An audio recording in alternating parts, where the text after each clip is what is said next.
Pessoal, boa tarde. Tudo bem com vocês? Aqui é o professor Levi que está falando. Sou professor da área de português e semiótica do curso de letras aqui da unidade da UENG de Divinópolis, né? Prazer em conhecê-los, né? Sobretudo aqueles que se interessam por cinema, né? Que querem aprender um pouquinho como que a semiótica e as teorias do discurso, elas podem ensinar a gente a interpretar um filme, né? Entender o que se passa no contexto social em que o filme é feito, né, e outras questões. Antes de começar esse início, né, desse trabalho, eu queria que vocês, eu passei uma lista aí no chat, né, não sei se vocês têm como interagir com o chat ou não, mas aquele que não tiver o nome na lista, essa é a lista da inscrição que foi feita, vocês colocam ou no chat, se tiver como, né, como fazer isso, ou manda e-mail para levi.merenciano, vou colocar aqui embaixo no chat, arroba weng.br, que aí vocês podem, eu encaminho para o pessoal, né, responsável pelo evento, eles podem colocar o nome de vocês no certificado, né, só para eu me certificar aqui também, porque o próprio Teams, ele emite uma, uma relação com o nome dos participantes, tá certo? Então, se vocês puderem interagir com o chat, né, se tiver condição, se não tiver, vocês mandam um e-mail para levi.merenciano, certo? Que fiz um encaminhamento de um e-mail esse tempo, ontem, se não me engano, ou anteontem. Até coloquei aqui um lembrete, né, do, da palestra que seria hoje, e deixei certinho o link para vocês aqui, né, com relação de mais ou menos aí uns 35 inscritos. Levi, o chat não tá funcionando, não. O chat não tá, né? Tá Não. certo. Obrigado, então, Paulo. Então, aí quem, né, não tiver o nome, por favor, né, se quiser encaminhar para o levi.merenciano, tem também a lista de presença, que eu não lembro de ter usado, né? Assim, nunca precisar ter usado a lista de presença pelo Teams, mas depois eu faço aqui também o gerenciamento, certo? Então aí vocês fiquem à vontade. Espero que vocês gostem aí da nossa apresentação. Essa palestra de hoje, pessoal, é uma palestra mais com uma dinâmica de bate-papo, né? Se vocês quiserem fazer algumas perguntas, fazer essa troca de ideias, eu só vou passar para vocês uma concepção geral de como a semiótica, né, e as teorias do discurso, elas concebem os textos, né, e como esses textos, eles possuem relação com a história em que são produzidos, tá certo? Então, assim, eu vou mostrar um pouco do que as teorias nos oferecem, né? Deixa eu só deixar o celular mudo aqui. Vou mostrar para a gente um pouco do que as teorias do discurso, a semiótica nos oferecem, até chegar na ideia do que seria o termo sincrético para a produção do cinema, ok? Eu só vou fazer um teste aqui. Vocês me falam se o áudio do filme ele está funcional, tá? Deixa eu só achar aqui o link. Vejam se o áudio está ok para vocês.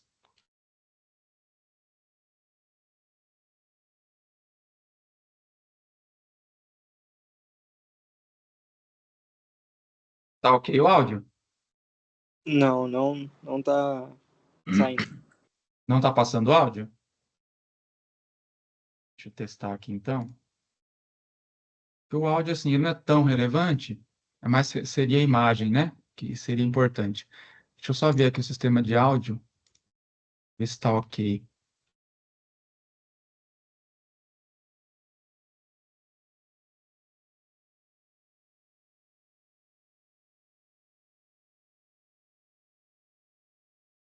Bom, de qualquer forma, eu vou deixar sem o áudio mesmo, mas não tem tanta importância. A gente vai trabalhar mais com a imagem do cinema, então não é tão relevante. É só para um aluno só que o áudio não passou ou para todo mundo que o áudio não está passando? Acho que para todo mundo. Todo mundo, né?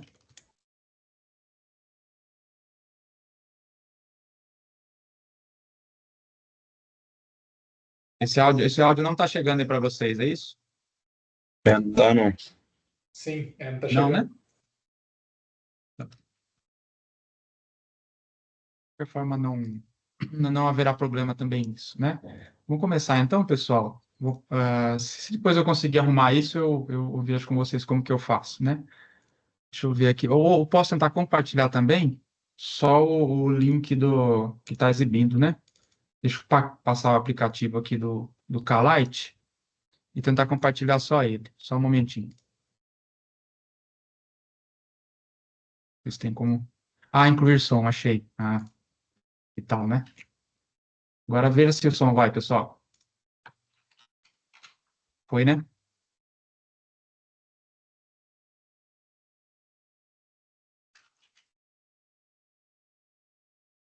Deu certo o áudio, pessoal? Professor, não. No caso agora tá só a sua imagem mesmo. Ah, tá. Deixa eu só compartilhar, né? Primeiro, isso. Ajustando aqui. Isso porque eu entrei meia hora antes.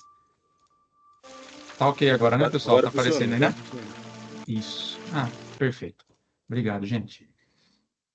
Vamos lá, então.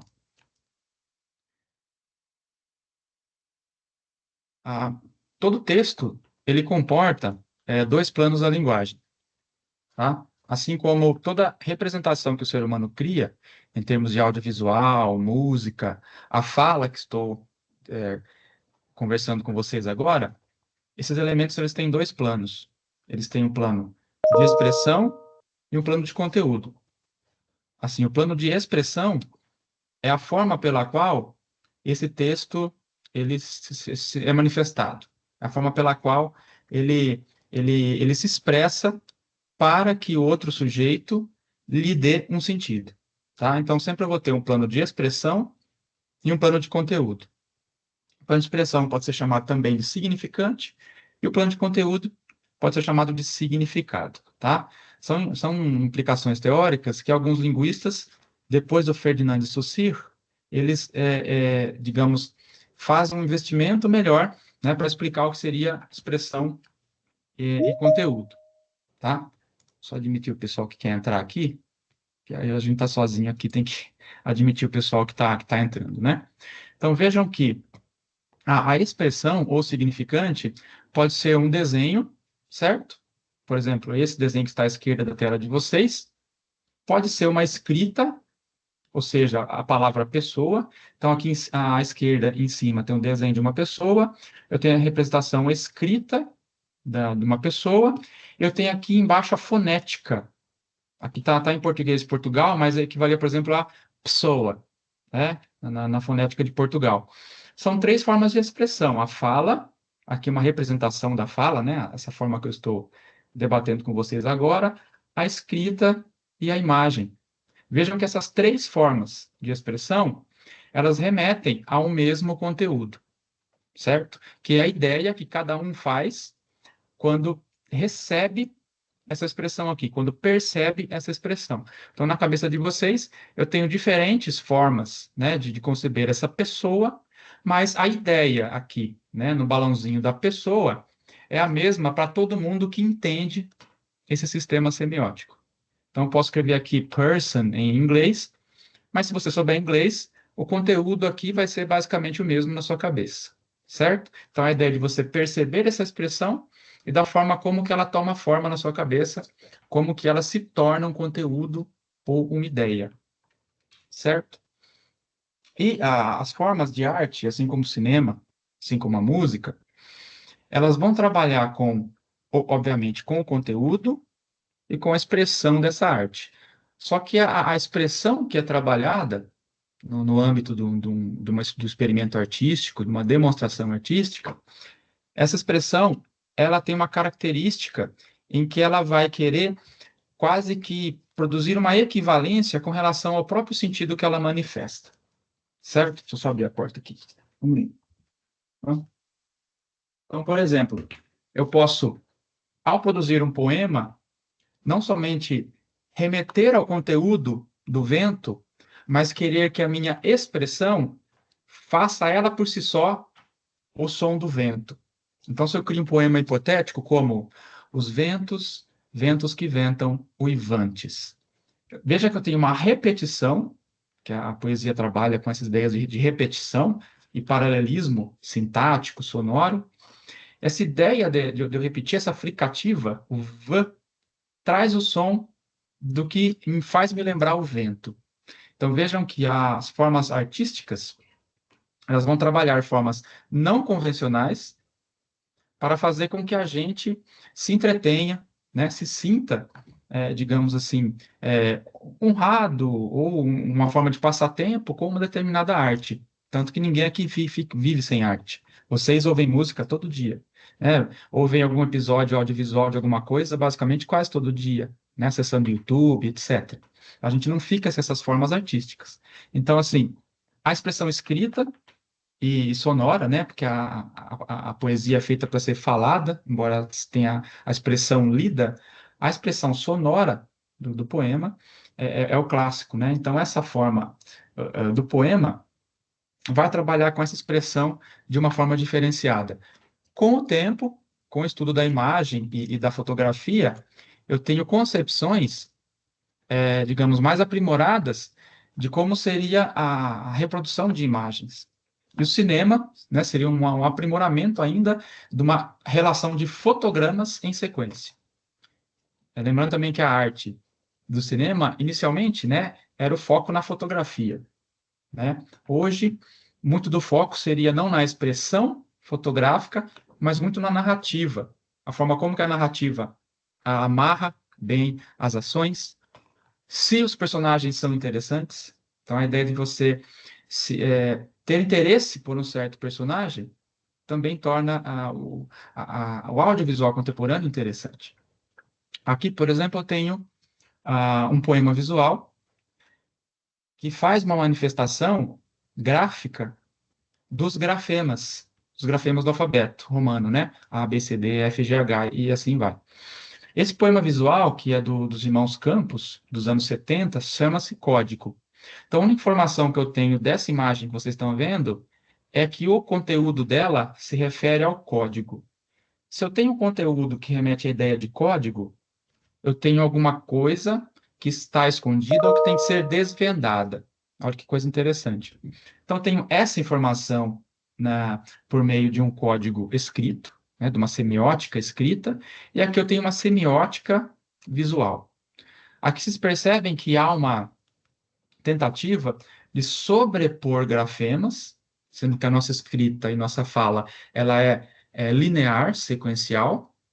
Aqui o poema concreto, ele quebra essa característica de ser sequencial da palavra. Ele burla essa regra para surpreender quem está assistindo, quem está vendo isso.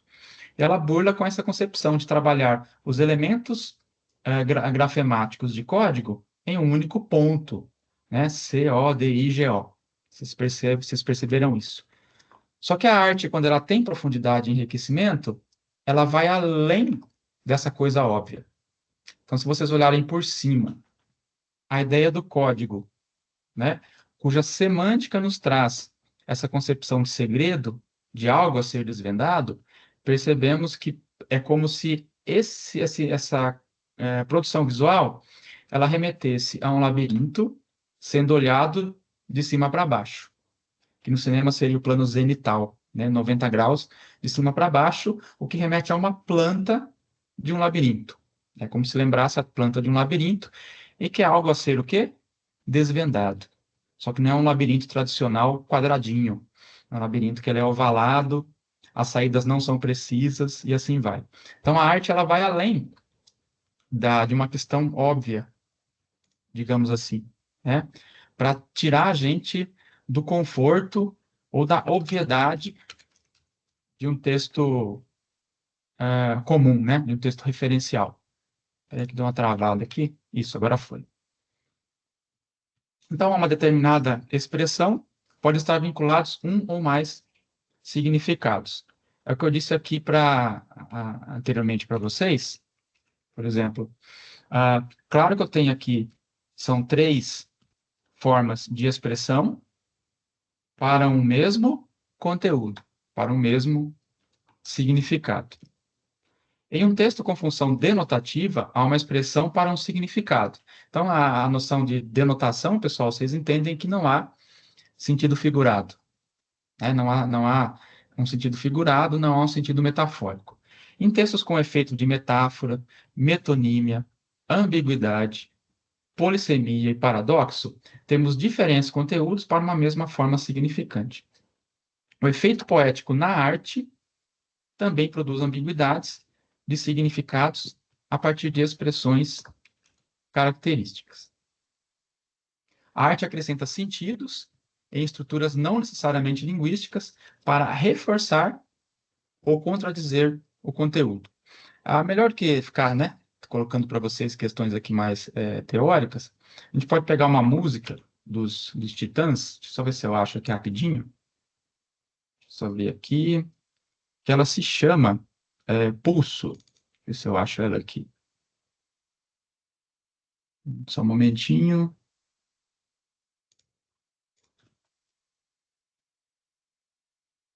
Aqui. Percebam, vou rolar para vocês a música. Percebam que, além dela referenciar um conteúdo a respeito de uma relação do sujeito que vive, do sujeito que pulsa, ela tenta, na forma da expressão, nas batidas, que são expressões que não são, digamos, textualizadas, não são verbais, né? A batida dessa canção, ela nos remete a certos conteúdos que têm a ver com aquilo sobre o que essa música fala. Tá? Vou rodar aí para a gente. Então vejam que nessa canção, né, há uma relação, por exemplo, entre aquele tempo que é um tempo biológico e o tempo mecânico. Então, quando a música ela tem essa marcação de fundo, em que ela fica tuqui, tuqui, tuqui, tuqui, tuqui, essa marcação de fundo é como se fosse uma espécie de relógio, né? Quando o sujeito fica falando pulso, pulso, quando ele fica remetendo ao termo pulso, por exemplo, ele vai remeter totalmente ao tempo biológico. É como se ele imitasse ali, né, as batidas do coração. Então, veja que é um termo linguístico, textual, né? Pulso, todo mundo sabe o que é pulso, pulsação, ao mesmo tempo em que a forma pela qual ele fala, a expressão que ele usa para falar o termo pulso, que seria pulso, vai remeter ao barulho do coração pulsante.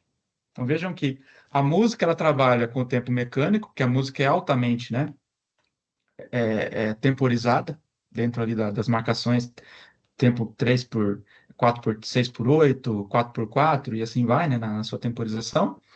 E o tempo biológico, ele é dessa forma, ele é menos mecânico. Então a música vai trabalhar com essas coisas, fora as questões que ela vai misturar, por exemplo, coisas humanas, das paixões humanas, raiva, rancor, né, com uma dezena ou várias dezenas de doenças, né, doenças e manias, né, vamos dizer assim, e outros tipos de alterações no comportamento. Então, a música, assim, que ela é exemplar para explicar a forma pela qual ela consegue trabalhar a expressão, dando-lhe mais camadas de sentido, tá? Isso está nas músicas, obviamente, o cinema, a gente vai ver aqui que o cinema vai usar isso muito bem, certo? E quem mais quer dizer sobre essa música? Acho que é mais isso, né? Rapidamente, né? Claro que mereceria uma análise mais profunda, né? Mas, de qualquer forma, se alguém, pessoal, quiser me interromper, fazer alguma pergunta sobre, vocês podem, tá? Fazer o bate-papo aqui e me interromper, tá? Mas é a forma que eu consigo, na prática, um pouquinho explicar para vocês por que que a arte, ela tem essa relevância, por que que a arte é arte, né? Ao mesmo tempo em que vocês entendem como que ela trabalha a expressão para reforçar ideias sobre o que ela manifesta, para reforçar o conteúdo o qual ela manifesta. E o cinema faz isso muito bem. O cinema de arte, vou trazer para vocês aqui um diretor de arte, né, para mostrar, o cinema mais clássico e também o cinema mais moderno, também vai ter esses trabalhos todos, certo? Tem mais algo para mostrar aqui? Ah, tá. Quando eu trabalho com expressão, eu posso também categorizar a própria expressão em si. Então, veja uma fotografia, por exemplo, ela vai ter elementos topológicos, ou seja, topos de lugar, posição. Então, você vai ter elementos posicionados na sua tela, mais centralmente, né? Superior, abaixo, esquerda, direita. Você vai ter essas concepções de elementos que estão dentro dessa imagem, né? Você vai ter também as categorias cromáticas, as cores. Você vai trabalhar com acromatismo, ou seja, só em tons de branco e variações de cinza. Você vai trabalhar com elementos cromáticos.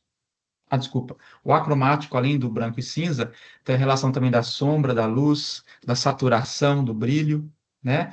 Tudo isso em volta do que a gente chama de monocromatismo.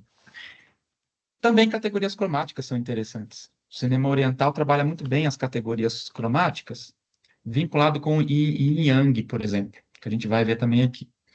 Posso trabalhar também categorias cromáticas, cores primárias, secundárias, quentes, frias, tá? Também posso trabalhar essas oposições para produzir sentido no cinema. E categorias eidéticas. Cada elemento da fotografia, ele vai ser circundado por traços. Os traços que compõem um determinado corpo, um móvel, uma árvore, uma natureza. Então a imagem tem as características do seu traço que vão formar esses formantes, né, da imagem. Então eu posso trabalhar também os planos da expressão com respeito a categorias de expressão. E para quem se interessar, é um estudioso assim que a Unesp de Araraquara, que é o local lá da minha formação, a Unesp de Araraquara, há alguns pesquisadores que trabalham com Jean-Marie Floch, um francês que nos anos 80 ele fez, deixa eu só achar aqui a obra, achei que é um francês que nos anos 80 ele fez análise de comercial de cigarro e outras marcas, até para o governo francês na época, né, nos anos 80. E tem um livro dele que, infelizmente, pessoal, está tudo em francês. Não teve, né, ninguém que se aventurou a traduzir, que é um trabalho monstruoso, né, fazer uma tradução. De qualquer forma, deve ter, se eu não me engano, também em espanhol, para quem se interessar, mas eu não encontrei, né? Esses aqui são xerox meus, que estão em PDF. Tem um livro que chama Identité Visuelle, né, do Jean-Marie Floch, um dos livros mais importantes, e o outro que chama Semiotique, Marketing e Comunicação. Tá? São dois PDFs aqui, até para quem se interessar depois, se quiser pedir para mim algum trecho, eu posso enviar. Aqui, veja que é uma questão interessante, exatamente sobre aquilo que eu quero explicar de expressão e conteúdo. Ah, são duas obras que elas trazem o mesmo conteúdo, né, que seria a morte da Virgem Maria. Então, a ideia, o conteúdo que traz essas duas pinturas, elas trazem a mesma ideia, né? A mesma narrativa, a mesma história, o mesmo conteúdo. Na forma da expressão, que eu quero mostrar para vocês, elas demarcam diferentes estilos. Então, há o Duret, que faz o estilo clássico dessa encenação, né, da morte da Virgem, e há o Rembrandt, que faz de acordo com o estilo barroco. Cada um dos estilos tem traçados diferentes, tá? O autor vai fazer uma análise mais detalhada, né, dos elementos estruturais dessas duas imagens, para mostrar que as expressões trabalham o mesmo conteúdo de formas diferentes na expressão, tá? A ideia de profundidade, esse autor vai trazer, que a profundidade é diferente, os traços, a organização dos traços, que são as categorias eidéticas, elas são diferentes, né? O monocromatismo das sombras, da saturação, da profundidade, também é diferente para cada uma. Então, vejam que coisa interessante, né? E aqui são algumas características, né? A linearidade da expressão clássica, versus aí a profundidade da expressão barroca, tá? A forma aberta na questão barroca é a forma mais fechada, quadradinha na questão clássica, né? O barroco que parece uma coisa só, meio confusa, que tá aí as oposições barrocas, né? Quanto a essa multiplicidade organizada da visão clássica. Então, é como se cada elemento da pintura clássica estivesse na sua posição mais ou menos organizada. Enquanto o barroco seria uma confusão uníssona, em que você não vê os limites e você, às vezes, vê muitas contradições e oposições que é dentro da ideia barroca, certo? Então, essas categorias, vocês veem aqui que eu detalhei, quem quiser ler, né? Enfim, as categorias cromáticas, topológicas e eidéticas podem ser aplicadas no cinema Aí que eu chamo de sincretismo ou semiótica sincrética, que é o subtítulo dessa palestra, né, que é pensar dessa forma. Categorias semióticas da expressão, que são aí, por exemplo, três, né? Para que estas categorias, quando o cinema ele é artístico, elas reforçam a ideia sobre o conteúdo. Elas, digamos, embelezam, né, dão arte para essa ideia, para esse conceito que está sendo contado no plano de conteúdo. Todo mundo aqui já viu em 2009 aquela obra Avatar, né, o primeiro Avatar. E, assim, quando esse sujeito, que é o Sully, né, que era um sujeito paraplégico, ele é mostrado em primeiro momento, uma das primeiras cenas. Acho que vocês estão vendo bem aí, né? Acho que a imagem deve estar razoável, não sei como está a resolução para vocês. É um sujeito em que ele está deitado em um lugar acolchoado, parece alguém simplesmente deitado, né, em algum local com os tubos e ali, né? E ele está devidamente acolchoado. Quando a gente observa essa gota, essas duas gotículas de água em suspensão, a gente tem a informação de que há uma gravidade zero, né, para a nossa informação. E essa gravidade zero, ela vai ser apresentada na imagem produzindo um deslocamento do foco da câmera. Então veja que você tem um deslocamento na expressão, que seria qual a categoria que eu falei para vocês, que é relativa ao traço da imagem? Seria o eidético. Então, há um deslocamento eidético de uma nitidez em um enquadramento para um desfoco no outro enquadramento. Quando eu desfoco o sujeito, uso uma categoria eidética para desfocar esse sujeito, topologicamente, duas gotinhas aparecem no centro da cena. Então, aparece um outro objeto ali narrativo que me dá essa informação de que essa câmera está em gravidade zero.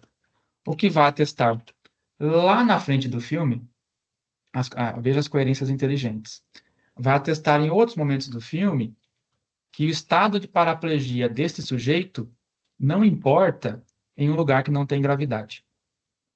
Qual que é a moral desse filme? O que importa para esse sujeito não é o uso das pernas, em virtude dele ter perdido em conta de uma dessas guerrilhas de que ele participava.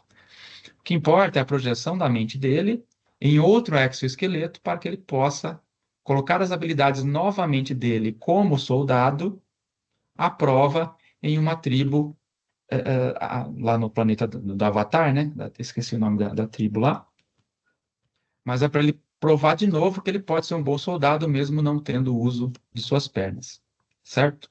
Então, essa questão do sujeito que pode fazer alguma coisa apesar da sua condição, faz a gente, no nível do conteúdo, termos um apreço por esse sujeito narrativo. Tá? Temos um apreço porque ele nos encanta de alguma forma, porque ele mostra uma espécie de superação, certo?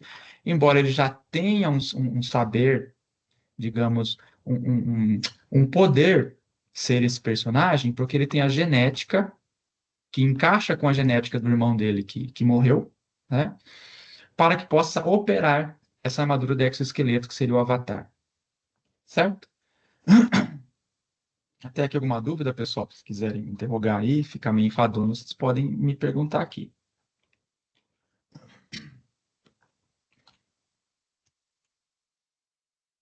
Então, aqui, pessoal, vou só puxar aqui o filme do Avatar. Avatar, não, desculpa. Piratas do Caribe. Um momentinho. É que agora o telefone resolveu tocar, agora que eu tô aqui no quarto, não vou sair, obviamente. Bom, aqui percebam, eu quero que vocês percebam o seguinte, nessa cena de Piratas do Caribe. Eu vou ter que atender só um minutinho, pessoal, desculpa.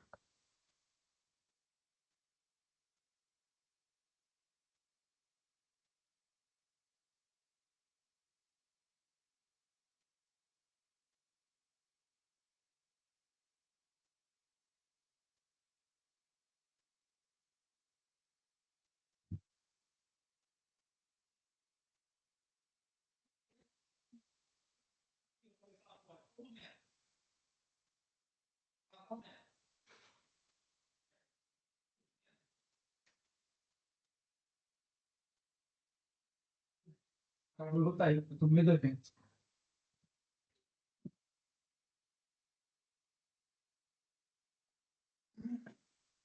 Desculpa, pessoal. Uma coisa que você agendou faz 5 meses para trocar os espelhos do negócio, a pessoa vem agora na hora do evento. Desculpe.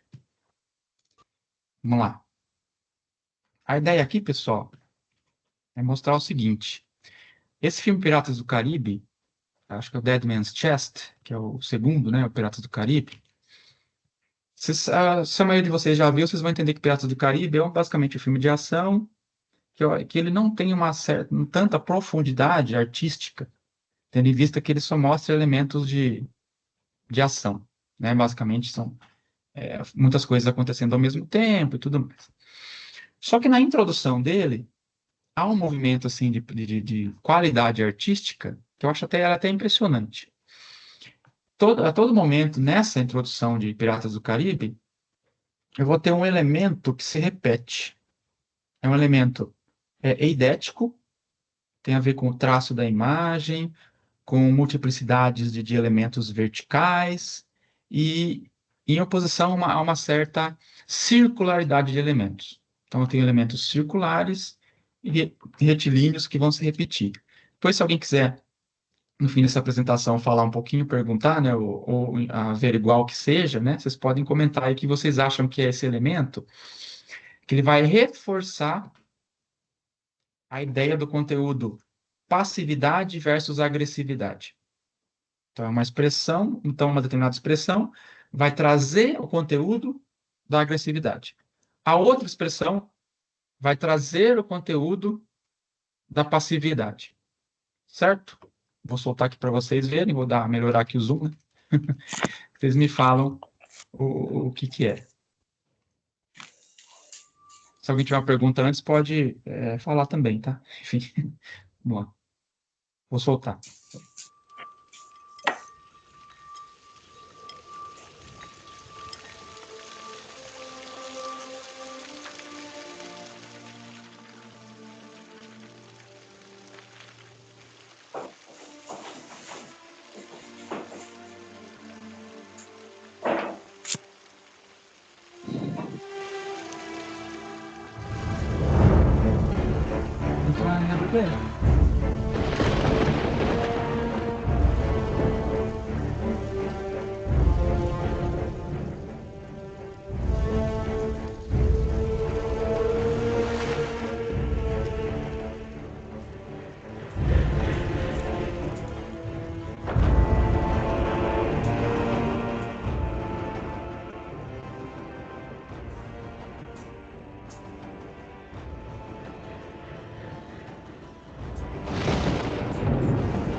Bom, um momentinho. Deixa eu só puxar aqui. Ah, tá.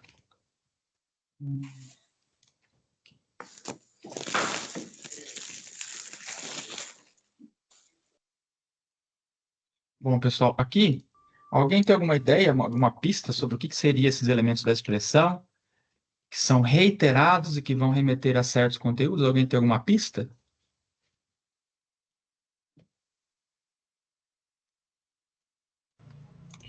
Seriam as flores e o exército.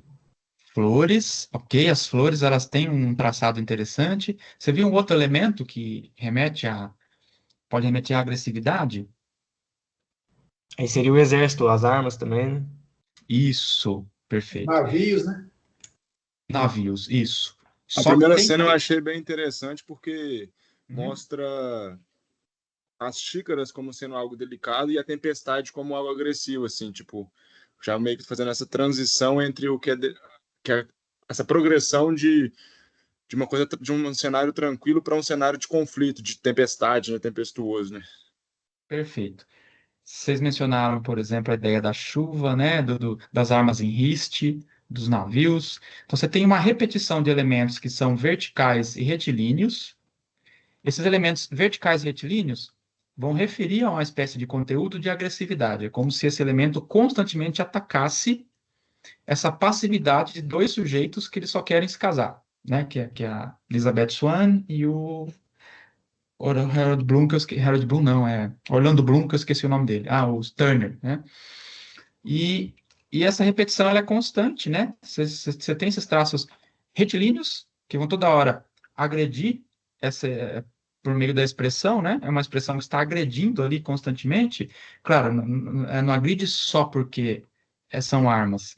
Agride porque a forma dos traços tem essa questão que se repete e que se refere a esse conteúdo de agressividade. Então, as chuvas, as gotinhas de chuva, as armas em riste, as pernas de cavalos e humanos, sempre esse traço retilíneo vertical, ali meio que atacando, né? Esses dois sujeitos que eles querem ali efetivar o casamento. Percebam que as armas em riste novamente. Então sempre tem essa verticalização, enfim, versus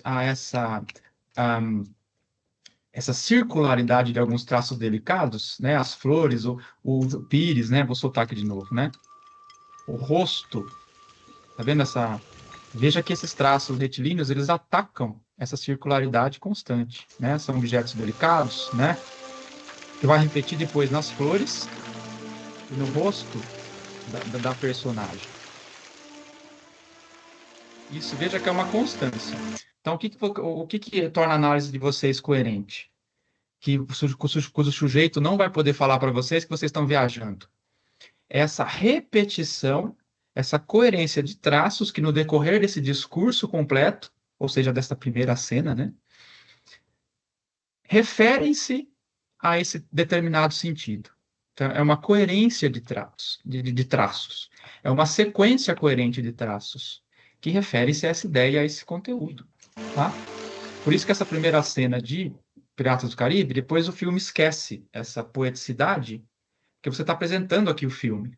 Então você faz uma cena de 1 minuto, 2 minutos, para apresentar o filme, né? E depois você vai para outras cenas que elas são basicamente aquela câmera campo contra campo, muito diálogo, diálogo expositivo, aí vai demandar a qualidade do diálogo, né?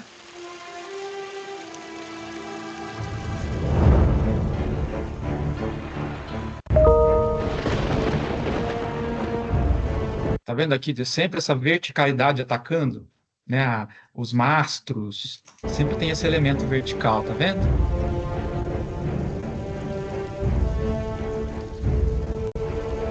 Ela sempre se repete, até o X na roupa, enfim, da antiga Grã-Bretanha, né? Imagino. E assim vai. É a Companhia das Índias Orientais, né? No caso desse filme.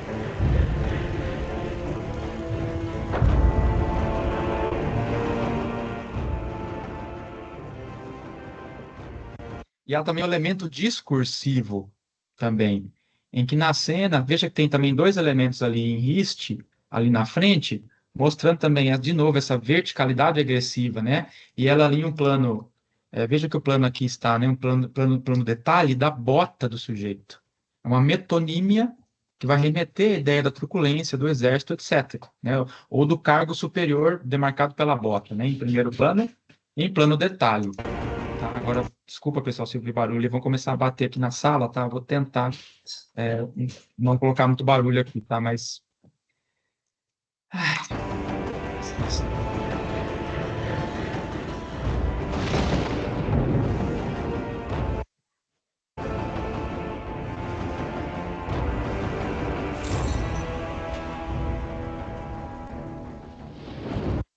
e aqui o símbolo religioso, pessoal, aqui em cima, ó, só soltar mais um momento. Aqui há o símbolo, as flores em primeiro plano, né? Ou em detalhe, e o plano ali que é a questão discursiva, né? Como se no máximo da superioridade da cena está ali uma cruz, a representação do cristianismo e essas questões discursivas que, digamos, consagram esse ato, né, que está sendo interrompido pela truculência, etc. Certo?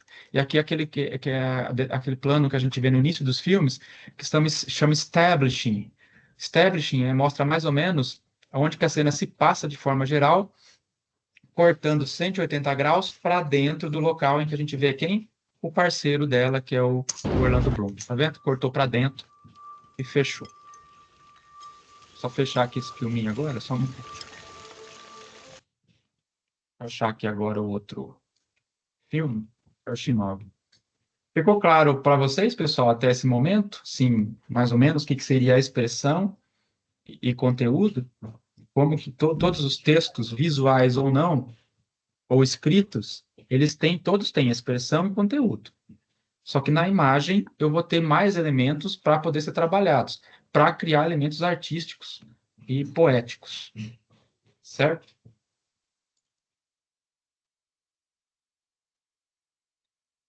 Shinobi, pessoal, é um filme de 2005, em que ele vai trabalhar também as concepções do I Ching, de Yin e Yang, certo?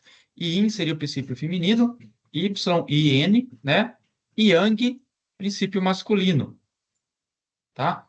E esses princípios, eles são demarcados tanto por características topológicas, os enquadramentos da câmera, angulado de baixo para cima, de cima para baixo, quanto as categorias cromáticas. Esse filme vai trabalhar, então, duas categorias cromáticas e topológicas para dizer como ele concebe as ideias do Yin e Yang, princípios masculinos e femininos, que são complementares, né, no I Ching, e não tão maniqueístas como o Ocidente geralmente prega, né, em suas narrativas, sobretudo as hollywoodianas, né, que o malzinho sempre é malzinho, o malzinho nunca muda de opinião, né, e etc. Vamos ver essa cena, depois eu pauso ela para a gente entender como que esses elementos são significativos, né, como que a expressão é significativa para o conteúdo da cena, tá?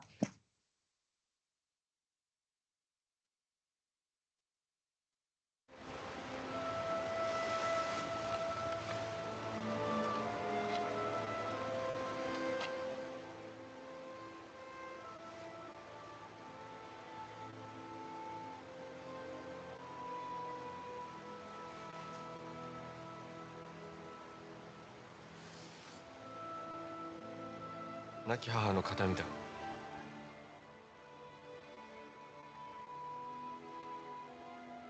もう誰も二人を引き離すことはできぬ。源之助様。案ずるな。いつか皆も分かってくれる。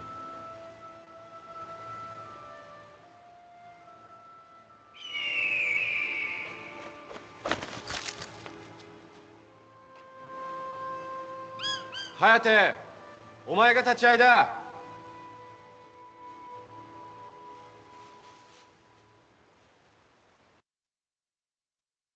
Bom, eles são de duas tribos de ninjas super treinados nas montanhas escondidas, né? Nas montanhas, sendo que há um vale, há um lugar mais aberto em que há um governo que quer entrar em guerra contra esses shinobis. Só que dentro dessa sociedade shinobi, há tribos que são de guerreiros opostas também. Há tribos pertencentes ao caráter mais yin, seria feminino. Feminino para esse universo, ele é o das cores escuras, ele é o do que é baixo, úmido, receptivo, enquanto o princípio masculino, ele é das cores claras, mais claras, né, e quentes, ele é das alturas, do vento e esses princípios todos. A câmera faz esse princípio. E vejam que o uniforme dele é vermelho. Só que como ele invade a terra dela, por cima do uniforme dele está a cor azul, azul escuro, para equivaler ao princípio dela. E em seguida, essa câmera encontra em plongée, chama mergulho em francês. De cima para baixo chamamos de plongée, mergulho. De baixo para cima, contra plongée, né? Seria um mergulho contrário, de baixo para cima.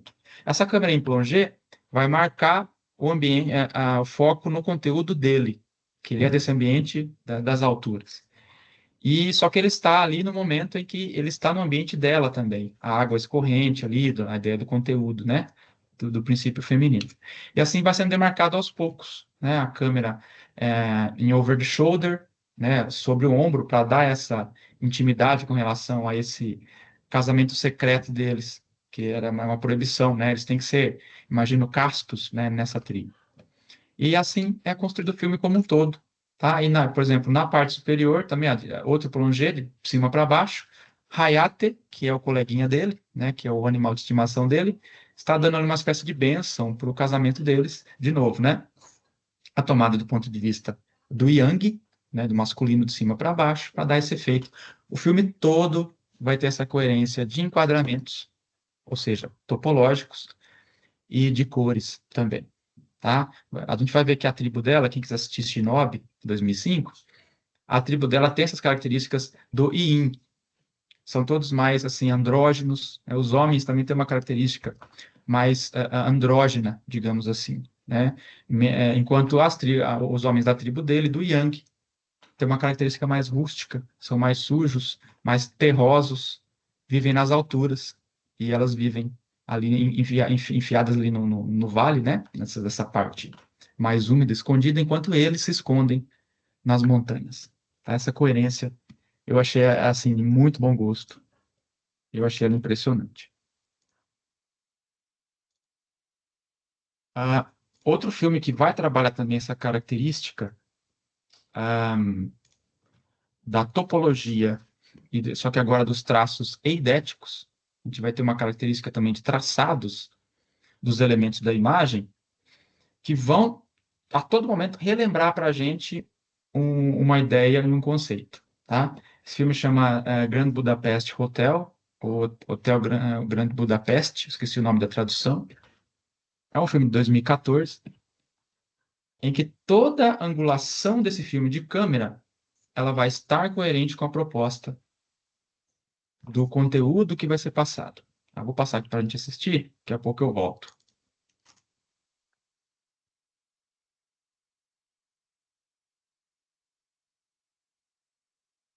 Está correndo. Bom, aí é um trechinho um pouco maior, pessoal, mas vocês vão perceber que essa coerência, para quem se interessar pelo filme, ela vai perpassar o filme como um todo, tá? Alguém percebeu qual é a coerência desses enquadramentos?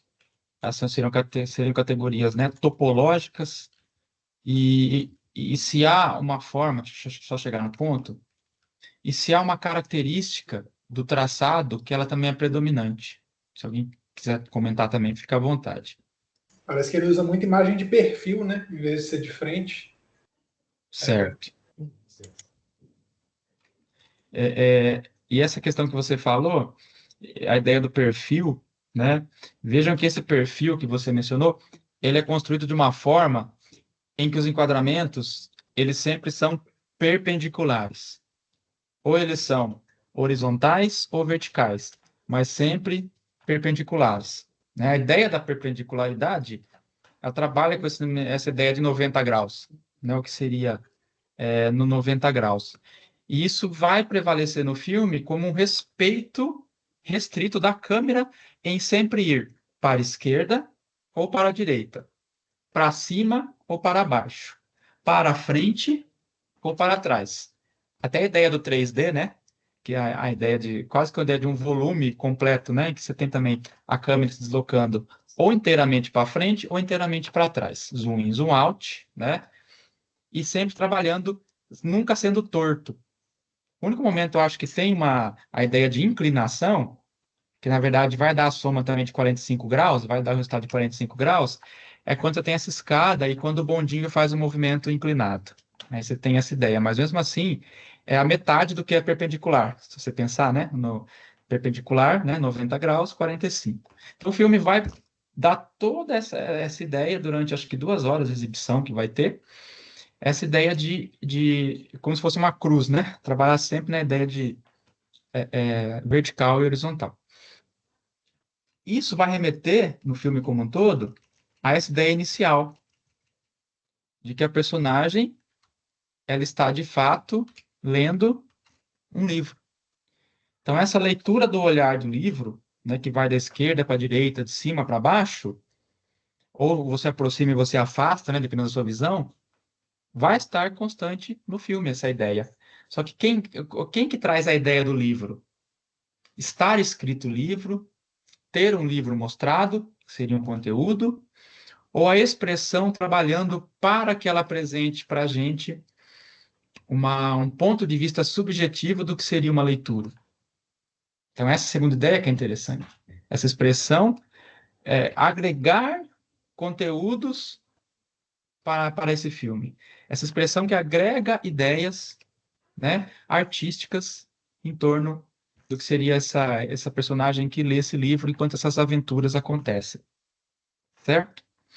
Então, assim, essas categorias que eu apresentei para vocês, pelo subtítulo, né, semiótica sincrética, né, enfim, a técnicas para análise de cinema, é aplicar essas categorias que são do Floch, né, do Jean-Marie Floch,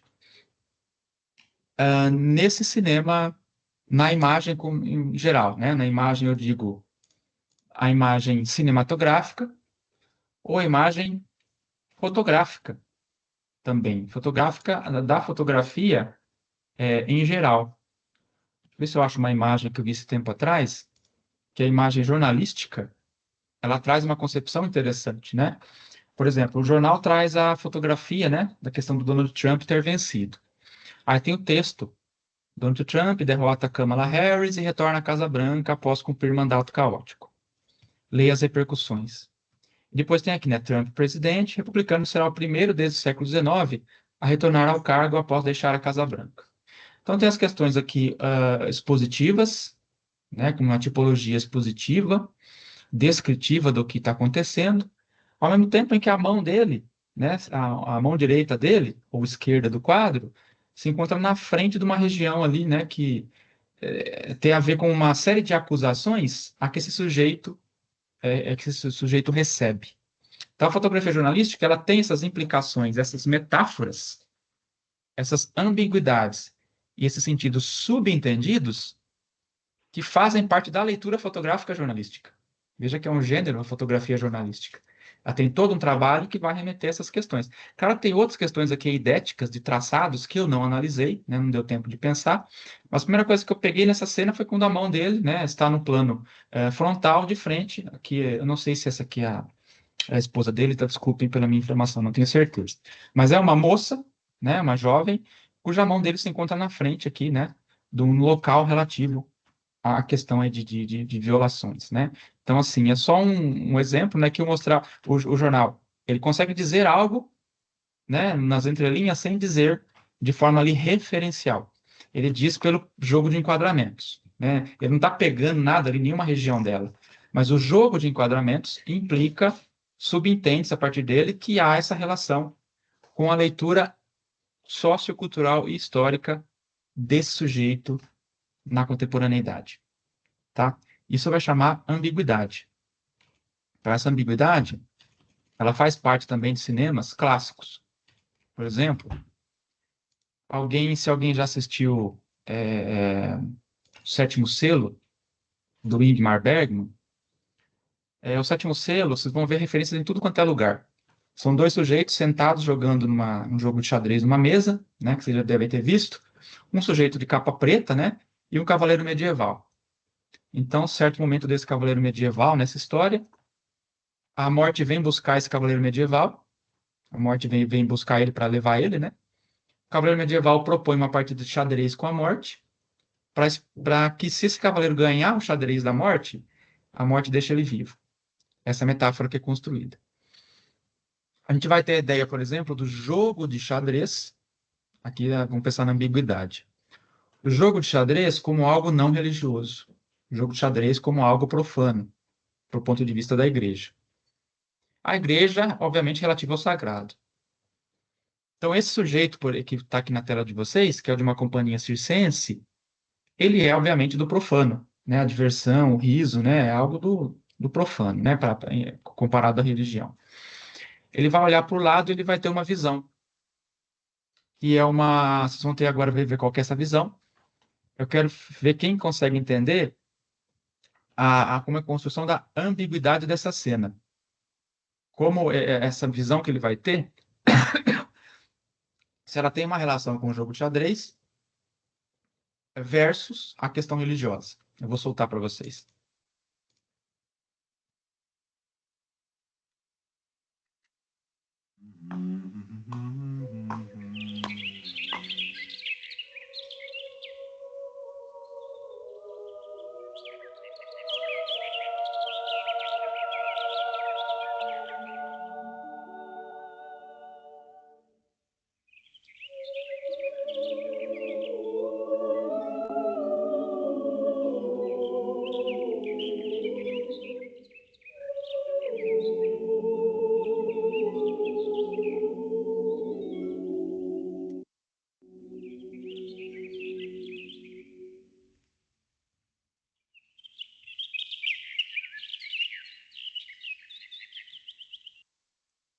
Bom, o que eu recomendo para vocês é que vocês vejam o Sétimo Selo do Ingmar Bergman, né? Tem que assistir para vocês sentirem como que é um filme de forma geral, mas ele valoriza muito a fotografia. Filme dos anos 50, 60, muito plano sequência, né? Planos demorados, valoriza mais a qualidade fotográfica. O que vocês acharam dessa visão dele e o que ela tem a ver com o conteúdo que eu falei?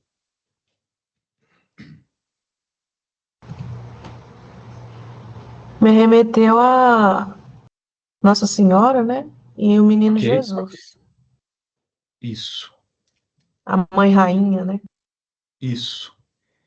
E como vocês acham que essa ambiguidade é construída?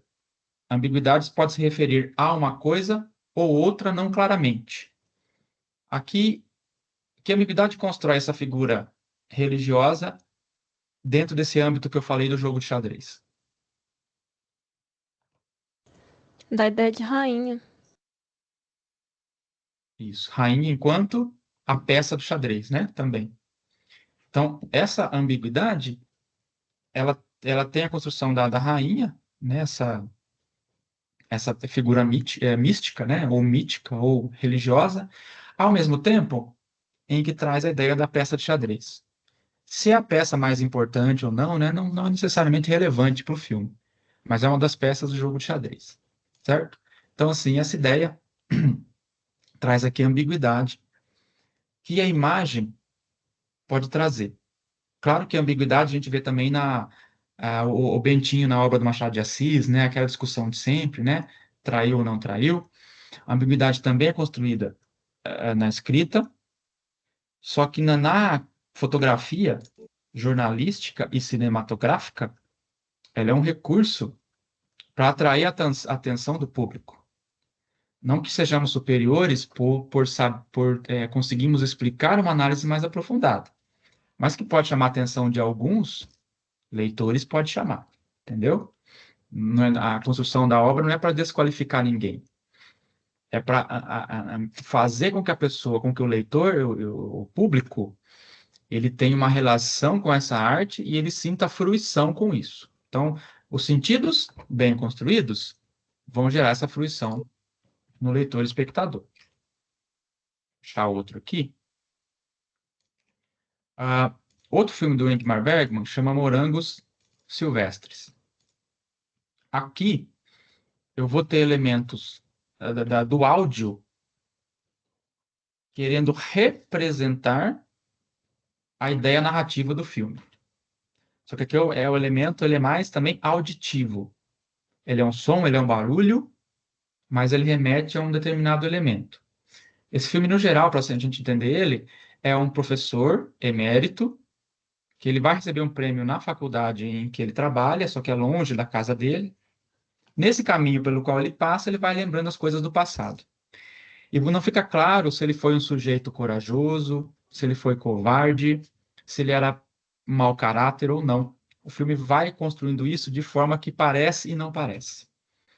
E tem a ideia também de um casamento, uma pessoa que ele gostava, que gerou ali uma relação mal sucedida e uma criação de um filho em que ele teve uma relação ruim.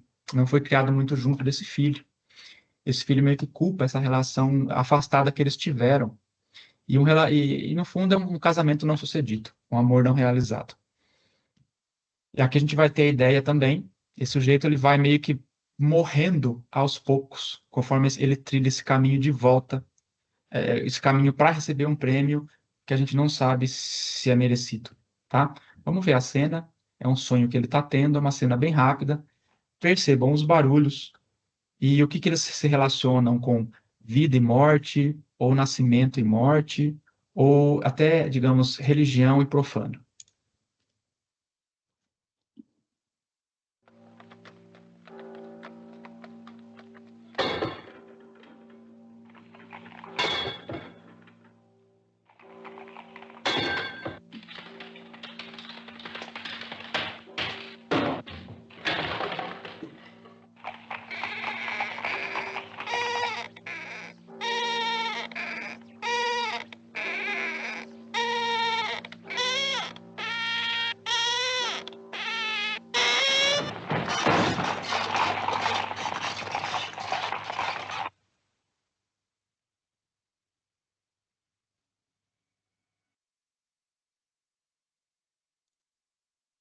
É uma cena que cria uma tensão, até uma atmosfera um pouquinho de terror, que não é a pegada do Bergman, mas ele consegue criar um pouquinho. Percebam que tem esse barulho. Vou pausar aos poucos para a gente ver os elementos.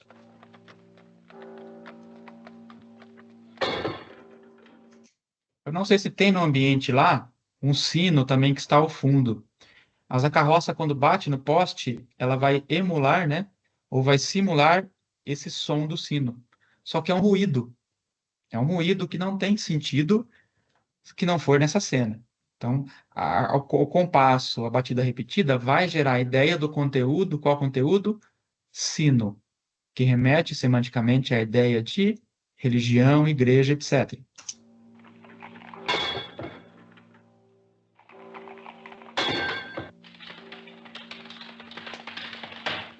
Ali uma espécie de alguma coisa se despedaça, se solta, então alguma coisa não está certa com relação a isso, e inclusive vai em direção a ele.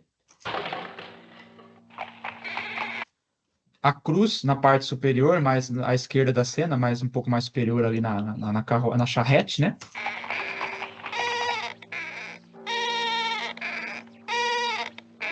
Esse barulho, vocês perceberam o que significa, né? Claramente. De novo a cruz acima. O barulho, né? Remete a uma criança chorando, obviamente. E você tem ali um anjinho ao mesmo tempo sendo mostrado, né? Que tem as feições de uma criança.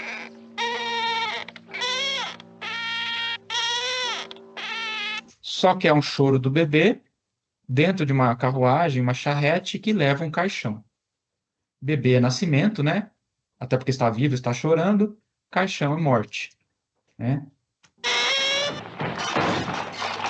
O olho ali tem dois olhos, né? Olhando ali os cavalos passarem, né? O olho, eu digo assim, o olho ali no plano de fundo, né? Que está abaixo do relógio. Olha lá, tá vendo? O olhinho formado, né? Uma espécie de... Até alguém olhando, né? E ele vê algo no caixão que a cena não mostra muito bem no fim dela, mas tem a mãozinha ali que parece a roupa dele, que é ele vendo a morte dele mesmo. Certo? Então esse filme vai ser cheio de ambiguidades. Inclusive essa ideia de que você não sabe se, por exemplo, há uma cena em que ele vê acho que é a ex-mulher dele, tendo um encontro com outro sujeito. Essa cena é ambígua também, você não sabe se ela foi violentada por outro sujeito ou não fica claro. E ele, ao fundo, olha essa cena e não faz nada. Ele só fica olhando, em vez de ir lá interromper, né, sei lá, entrar no fight ali com o cara que tá aparentemente forçando alguma coisa, ele fica só vendo a cena e depois vai embora. Então você não sabe muito, fica muito claro, porque a ambiguidade ela é bem construída. Outra cena desse filme que se remete também à ideia do casamento, eu quero que vocês encontrem nessa cena para mim, também de Morangos Silvestres, é outro filme, né, que eu tô falando, é o mesmo filme, né, do anterior. Vocês encontrem na imagem para mim um elemento que seja ambíguo, que seja uma coisa, mas pareça outra no universo do casamento ou no casamento não realizado. Vou soltar a cena aqui, tá? Lembrando que essa mocinha que vai aparecer na cena é o amor desse senhor não realizado.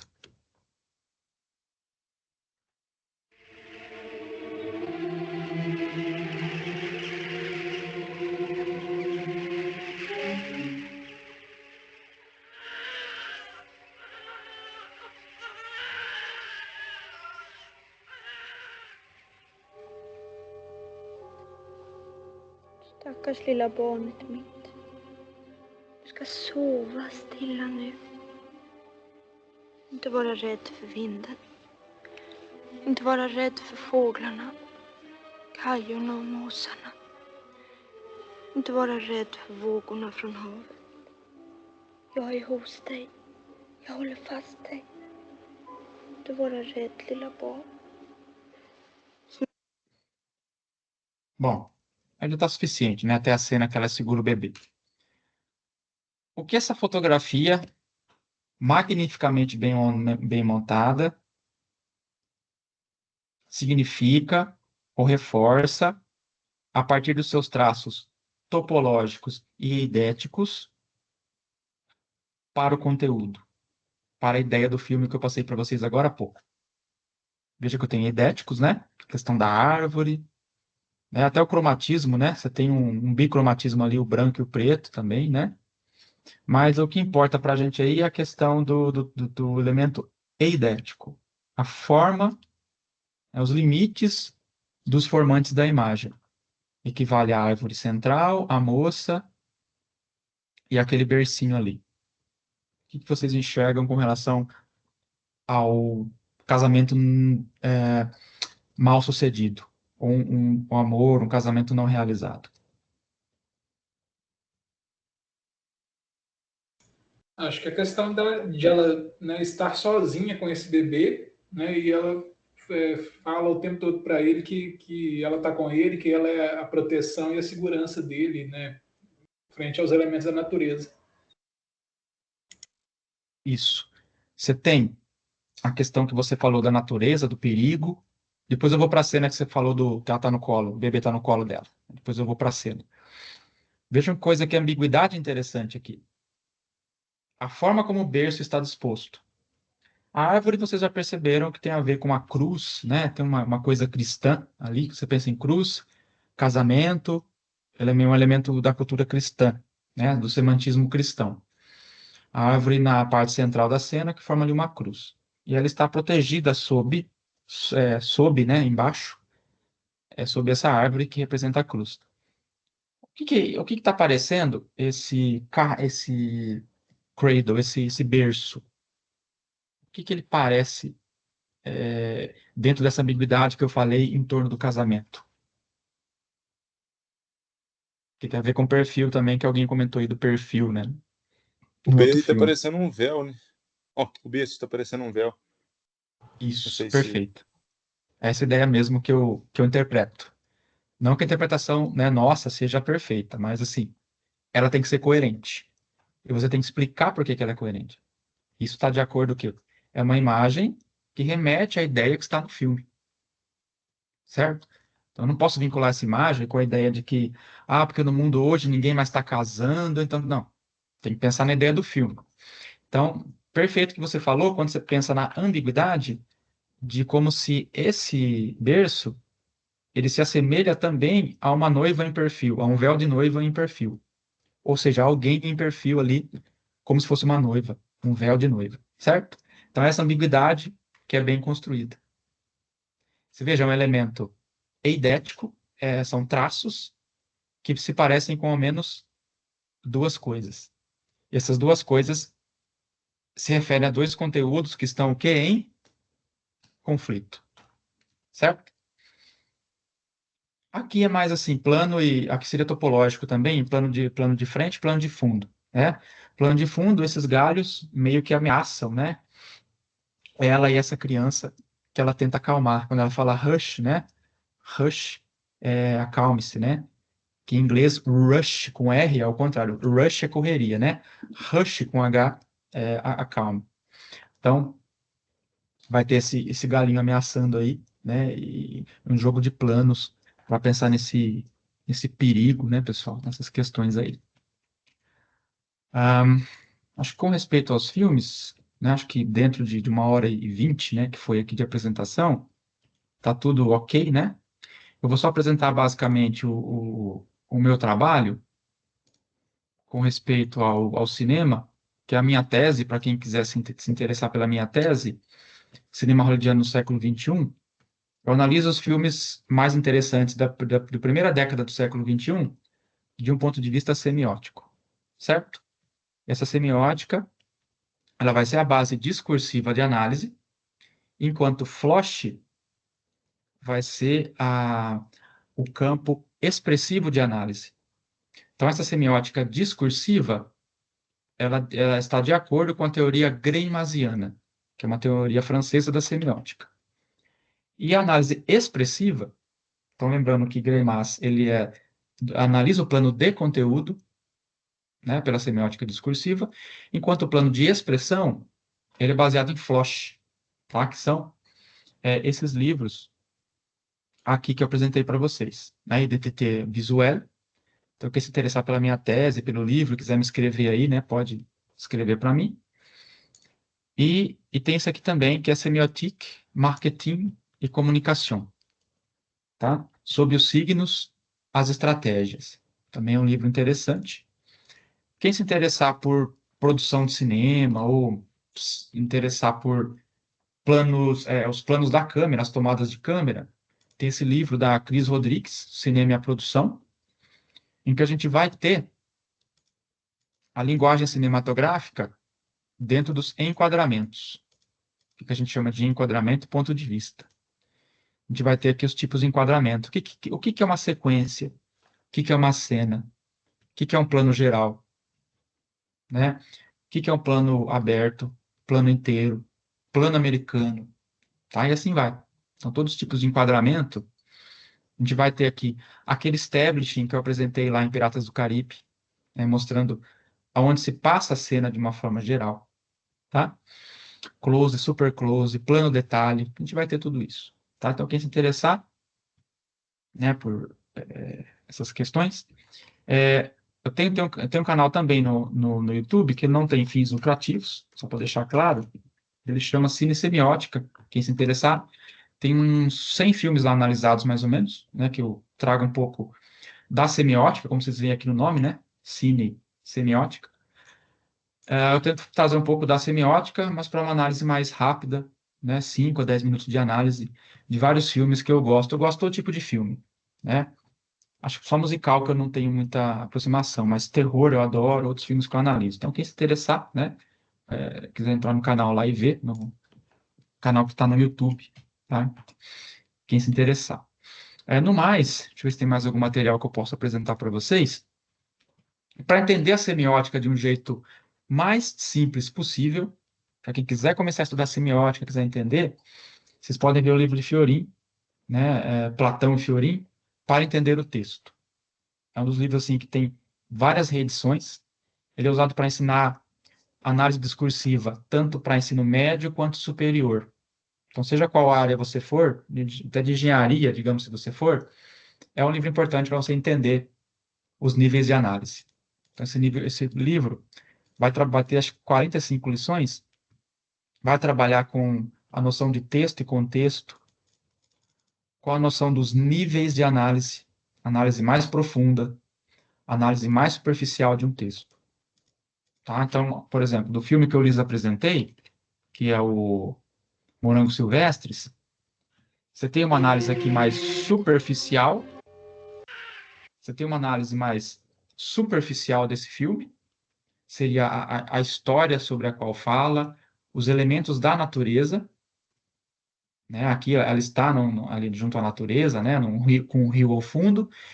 Além do elemento superficial, você vai ter elementos também de leitura mais profunda, né? A religião versus a profanação, enfim, a vida versus a morte versus o nascimento, né? O casamento versus a separação. Você tem níveis de leitura para o texto de vocês, certo? Então, essa é a minha ideia hoje, né? Eu queria trabalhar com vocês. Espero ter apresentado coisas interessantes. Quem tiver alguma pergunta e quiser fazer, quiser trocar um bate-papo agora, nesses minutos, né? A gente pode fazer um bate-papo. Se alguém quiser colocar ideia de filmes e outras questões, pode colocar aqui, tá? O chat não ficou aberto para vocês, né? Então, vocês ficaram aí sem poder falar, mas fiquem à vontade se quiserem comentar alguma coisa. Eu acho muito interessante essa questão de filme. Isso é muito presente, eu diria, em filme mesmo, que tem um estudo muito aprofundado em cima dessas questões, igual você falou de Piaget, Plongé, de conseguir realmente, igual era no próprio cinema mudo, né? Passar a mensagem sem necessariamente ter algum conteúdo, vamos dizer, linguístico, comunicativo, de linguagem, né? De língua, na verdade. A gente pode, por exemplo, perceber filmes de terror que a gente consegue saber que está chegando o clímax da cena sem estar acontecendo nada. A gente vai ficando tenso, sabendo que vai acontecer o momento do susto, sem necessariamente estar acontecendo alguma coisa. E principalmente esses filmes mais que se passam em tempos antigos, como Piratas do Caribe, ou filmes de 300, Gladiador, que comunica muito essa tensão existente, essa bravura, ou então essa braveza, realmente só com elementos de filmagem. Por uma questão de verticalização, ou então cenas mais tranquilas, ter a presença do horizontal, já reparei essa, esse padrão, filmes infantis mais arredondados, coisas agressivas mais pontiagudas, então é muito interessante como que o cinema, desde sempre, trouxe esses elementos semióticos bem intrínsecos e consegue passar a mensagem. Às vezes a gente realmente nem para analisar, por não ser, às vezes, a área da gente, mas acontece, né? As emoções estão ali presentes e se fazem presentes, e parando para pensar, a gente consegue perceber isso de forma realmente inconsciente, algo que consegue trabalhar o psicológico humano só com estudo e construção de imagem, né? É isso, você mencionou até a questão do terror, por exemplo, né? O terror contemporâneo, ele consegue assustar a gente constantemente, sem dar o jump scare, que é aquele susto pontual, aquele susto anunciado.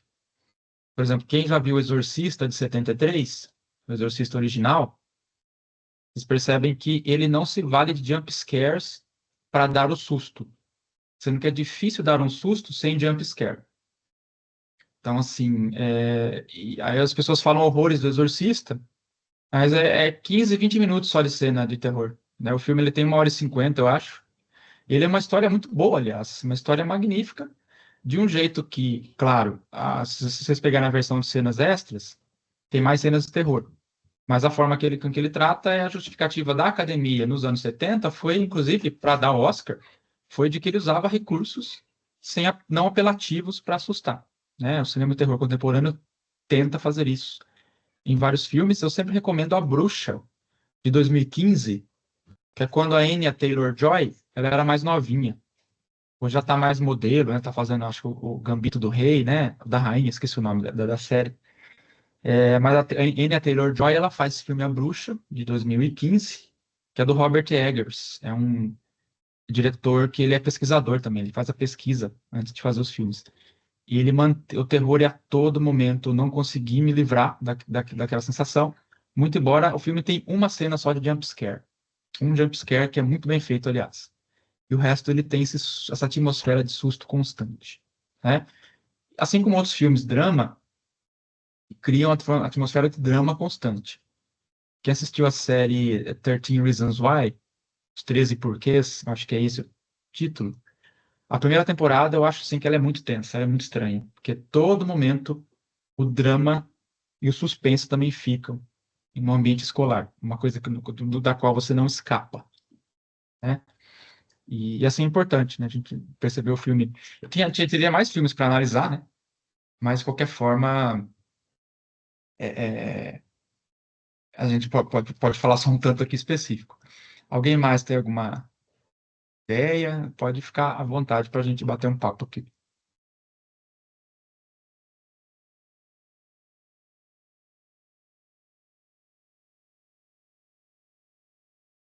Bom, eu vou então, pessoal. Tem alguém me chamando aqui, mas acho que é bate-papo fora da sala, né? Então depois eu respondo, o pessoal que está chamando pelo bate-papo, né, do chat, eu já respondo. Os nomes que me passaram pelo e-mail, que eu vi alguns aqui, eu vou depois juntar com essa lista. Vou ver se existe aqui alguma lista de presença, né? De qualquer forma. Eu vou juntar essa lista de presença para que o pessoal receba o certificado, né? Depois vocês falam com a comissão organizadora. No mais, pessoal, como ninguém tem nenhuma dúvida, né? Se alguém tiver, pode se manifestar. Eu me despeço aí de vocês, agradeço a participação, né? Reiterando, eu sou o professor Levi, estou no departamento de letras, né, da UENG. Eu ministro aulas de leitura e produção de texto, história da língua portuguesa.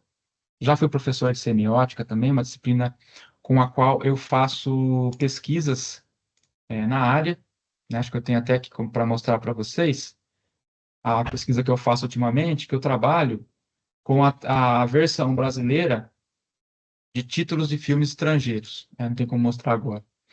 Com a versão brasileira de títulos de filmes estrangeiros, que são os mais aí, digamos, mais gostados, né, os mais bem avaliados, de acordo com o site Metacritic. Aí com o Cauã, a gente faz essa análise de entender como semioticamente a tradução do título estrangeiro para o português do filme tem implicações semióticas interessantes. Às vezes ao pé da letra, a tradução, às vezes não ao pé da letra, certo?